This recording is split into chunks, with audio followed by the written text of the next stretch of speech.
వాస్తవానికి తెలంగాణ ప్రాంతంలో బహుజన ఉద్యమ తాత్వికతను అర్థం చేసుకోవడానికి పునాదిరాలు లాంటి వాళ్ళు ఈ రోజు మన ముందున్నారు. సార్ నారాయణ రచించిన 90s లోనే భారతదేశ చరిత్ర పొడుగున బ్రాహ్మణవాదుల ఆర్థిక దోపిడీ అన్న బుక్కును, బిఎస్ రాములు రచించిన అంబేద్కరిజం మార్క్సిజం అన్న బుక్కును, మరియు మాస్టార్జీ రాసిన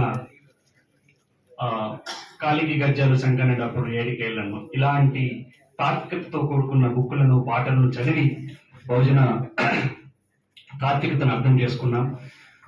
ఆ బాటలో కొంతమంది నడిచారు, పక్కకు పోయారు. కానీ ఆ బాటను ఇప్పటి వరకు కూడా ఎన్ని కష్టాలు వచ్చినా తన భుజాల మీద వేసుకొని నడిపిస్తున్న వ్యక్తులలో, ఆ మాటకు వస్తే మహనీయులలో, తెలంగాణ మహనీయులలో ఒకరు విజిఆర్ నారాయణ గారు.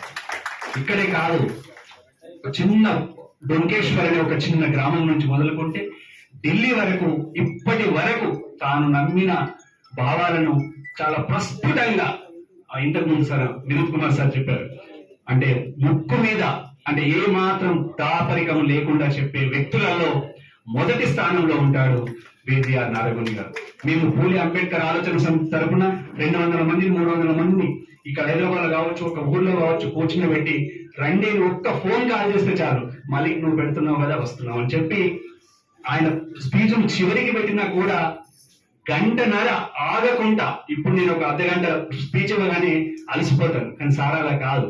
స్టార్ట్ చేశాడంటే గంటన్నర కానీ 2 గంటలు కానీ బహుజనోద్యమ చరిత్రను, ఆ మాటకొస్తే ఈ తెలంగాణ ప్రాంతంలో మొత్తం భారతదేశంలోనే అంబేద్కర్ రాజకీయాలకు ఎలా పునాది వేశాడు, అసలు అంబేద్కర్ పెట్టిన పార్టీలు ఎలా ఉన్నాయి, అంబేద్కర్ పెట్టిన పార్టీ తరఫున గెలిచిన వాళ్ళు వాళ్ళ పేర్లతో సహా, మెజారిటీతో సహా, అంకెలతో సహా చెప్పగల ఏకైక వ్యక్తి తెలంగాణ ప్రాంతంలో విజిఆర్ నారాయణ గారు.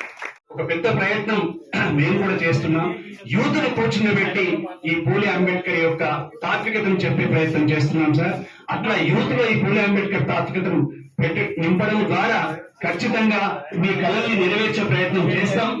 ఆ యూత్ లో ఈ తాత్వికతను నింపి, ఆ యూత్ ద్వారా అందరిలో, సమాజంలో ఈ తాత్వికతను పెంచి ఖచ్చితంగా మీ కళలు నెరవేరుతాయి. ఇంతకుముందు అన్నారు కానీ 100 సంవత్సరాలుగా ఖచ్చితంగా మీ భావాలు మీరు ఈ ప్రజల నాలుకల్లో 1000 సంవత్సరాల పాటు జీవిస్తారు, దాంట్లో ఎటువంటి సందేహం లేదని తెలియజేస్తూ 70వ సంవత్సరం వచ్చినాటికి నిజంగా అలాంటి ప్రయత్నం ఏమైనా మన బిఎస్ రాములు గారు ప్రతిపాదించిన ప్రయత్నం జరిగితే చాలా సంతోషిస్తాం. ఒక 70 లక్షలు, నేను ఎన్నోసార్లు అడిగిన సార్ కాన్ఫరెన్స్ ఎన్నుకున్నా మీకోసం అంటే, కాదు